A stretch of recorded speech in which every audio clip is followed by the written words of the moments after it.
कर्म तीन प्रकार के होते हैं। पहला, क्रियमाण कर्म, जो अच्छा बुरा कर्म कर रहे हैं वह क्रियमाण है। दूसरा, संचित कर्म, कर्म के अनुसार मन में जो संस्कार या कर्माशय बनता है उसे संचित कर्म कहते हैं। तीसरा, प्रारब्ध कर्म, जो वर्तमान में भोगा जा रहा है वो प्रारब्ध कर्म है। अच्छे अथवा बुरे कर्मों से मन में कर्माशय का संचय होता है। परमेश्वर के अधीन होकर मनुष्य उसका फल भोगता है।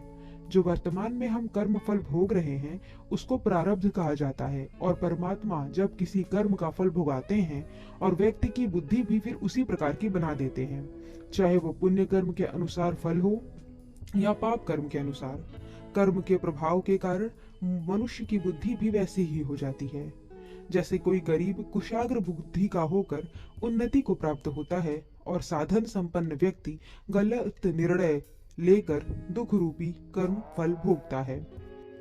एक सजग समझदार परमात्मा की समझ रखने वाला व्यक्ति विचारशील होकर कर्मों के अनुसार बुद्धि का बनना जानकर न अधिक विचलित होता है और न घमंड में आता है। उसे सर्वत्र कर्म फल व्यवस्था दिखाई देती है।